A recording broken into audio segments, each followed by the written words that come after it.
only did it with 4 legions, but Caesar was like an expert strategist and knew how to use the terrain to his advantage.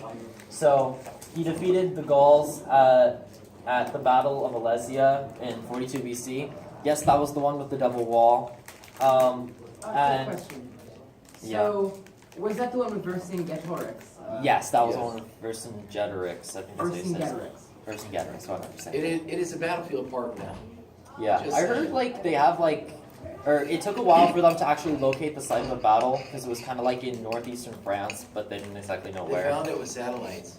Wait, really? I didn't know It was that. either satellites or aircraft pictures, one or the other. Oh, that's cool. Vercingetorix's name literally means the king who walks over their corpses. Nice. Awesome. Nice. That's awesome. So yeah, in short, the Gallic Wars made Caesar probably the most popular man in Rome.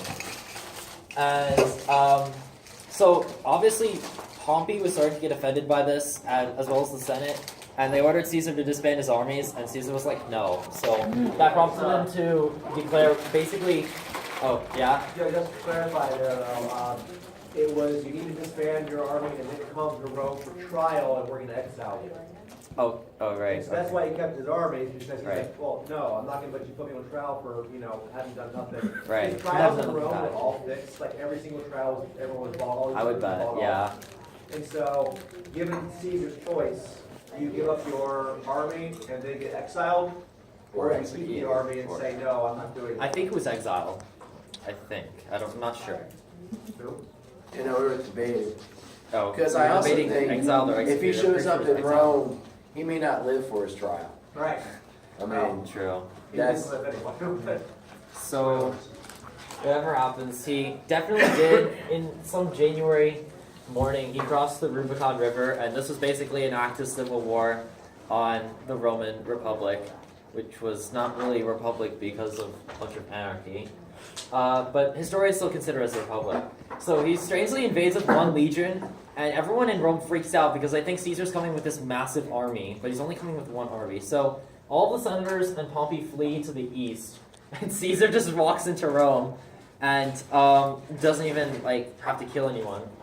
And Caesar puts this guy, one of his loyal supporters, Mark Antony, in charge while he conquered Hispania, That is a surprisingly modern name. which is now Marcus Antonius. yeah, Marcus Antonius. Whatever.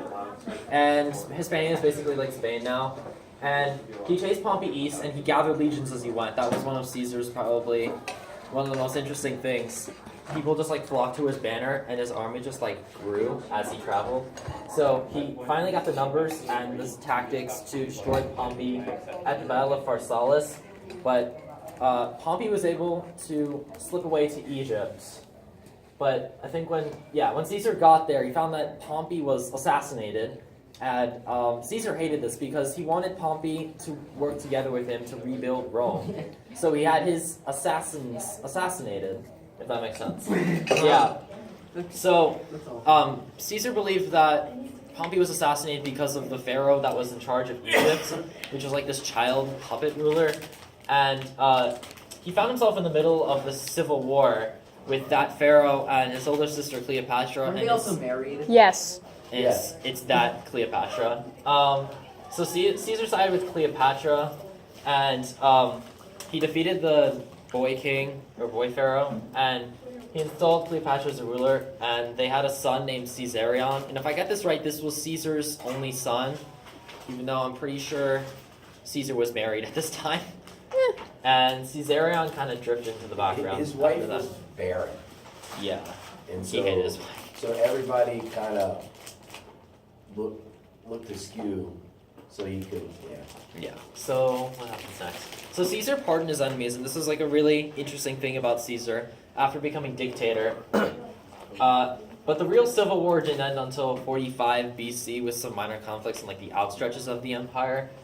So Caesar filed this will, and he leaves pretty much all of his titles and property to his nephew Gaius Octavius, which was someone that was not even heard at all in Rome, and this would become the future Augustus. And he did promise a gift to the citizens of Rome.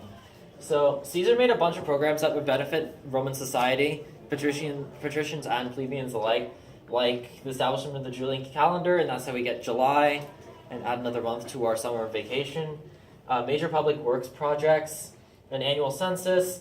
He awarded families that had many children because at this point the outer reaches of the empire were really unsettled, and he wanted to speed up population of the empire in order to have it better fortified. He regulated the grain prices, and he ordered the rebuilding of fallen cities like Carthage, although I believe Carthage will never get fully restored until Augustus or Tiberius's reign. So Caesar's assassination is a really interesting topic because Shakespeare got some things wrong, and I was able to actually find a detailed account about this. So the thing was that Caesar was due for a meeting of the Senate. The one senator had created a petition to bring back one of his exiled relatives, and Caesar was looking it over, and there was a guy that tried to stab him in the throat, but Caesar caught him by the hand, and he shouted, "Why? This is violence!" And then pretty much all the other senators took daggers in their robes, and they started stabbing him. And Caesar tried to run, but he tripped over his own toga, and they just kept stabbing him. That is why you don't wear bed sheets. A total of 23 times, but only the second stab to the chest was lethal. So, and interestingly, Mark Antony got wind of the plot, and he tried to warn Caesar, but it was shut out by the Senate. And when he heard the violence, he immediately fled because he thought his life was at stake too. So, upon hearing the assassination, he roused the middle and lower classes into a mob because they love Caesar. And they set out to destroy the senators, but I believe the main senators that planned the assassination, Brutus and Cassius, they fled to the east, and they were amassing an army. They called themselves the Liberators because they saw themselves as liberating Rome from the tyranny of Caesar, but no one really Can you bought tell a it. little bit about the fact that Brutus was a descendant of Yes, the other Brutus- Brutus who overthrew the first king, who was also Which a is kind of tyrant. interesting. He's trying to continue his And family I heard, legacy, and actually, if failed miserably. if Gaius Octavius died, that was a different Brutus. But one of Brutus's relatives was going to be given all those property and titles if Caesar died, or if Caesar died and Octavius was also dead. But it wasn't the same Brutus. I don't know his full name. I think it was Marcus Livius Brutus. Alright, so Octavian and Antony raised their own army to stop them because it was the common cause. And they formed the Second Triumvirate with one of Antony's loyal generals, Marcus Lepidus. And throughout the Second Triumvirate, Lepidus was always kept on the side. It was mainly a triumvirate. So he defeats the Liberators at the Battle of Philippi, and that was a turning point in Roman history because that turned Antony and Octavian against each other now that Brutus and Cassius were dead. Octavian early on was always known for catching diseases, and you guys have to sit on the sidelines because he had to recover. So Antony uses facts as propaganda later on to show that the people shouldn't support Octavian because he was always a coward in his mind. So this is Marcus Agrippa in Sicily, the son of Pompey. His name's Sextus Pompey. I just said Pompey and Pompey. He led a naval blockade of Italy, and this is becoming a major threat after Philippi. And Octavian sends his loyal general Marcus Agrippa on a major naval offensive, and Agrippa finally defeats Pompey at Mylae, and Sextus Pompey fled to the mainland of Sicily, but he was executed by Octavian supporters. And the final civil war. So now that Mark Antony and Octavian were the most powerful people in Rome, they now fought against each other to control the lands. And Mark Antony was really popular in the East and used Octavian's quote-unquote cowardice as kind of propaganda. And in turn, Mark Antony was kind of indulging himself in the exotics of Asia Minor. He was becoming kind of weird, having affairs. And Octavian used this back in Rome, where he was popular with people. And Mark Antony allied himself with Cleopatra, and that was probably the most offensive thing he probably could have done. And he made Cleopatra a co-general, which was never heard of, because his legions didn't want to be bossed around by a woman. So his legions started defecting to Octavian's side. And Octavian blockaded Antony and Actium, and it wasn't an effective blockade, but Antony couldn't go anywhere. But at least he was getting food. So Antony gets impatient. He decides to attack. Octavian's army defeats him. But Antony, I think that's Antony's boat right there. He slips the naval battle and he flees to Egypt. History repeating itself. And I think so. He escapes to Egypt, and back in Rome, the Senate elects Octavian and Agrippa co-consuls. And the turning point for Octavian's life is where he becomes Augustus, and I'll now call him Augustus, which I think means glorifying one. And instead of taking some royal title like emperor, we know that Augustus is the first emperor, but he insists on being called the princeps, which is basically first citizen, which is good because he didn't exactly consider himself like a dictator. He also wanted to be like a person and less of like a deified figure. So in establishing the emperor office, he relinquishes the consulship and he remains the de facto ruler, and this never happened. So the Senate just reluctantly agreed to keep Augustus in charge.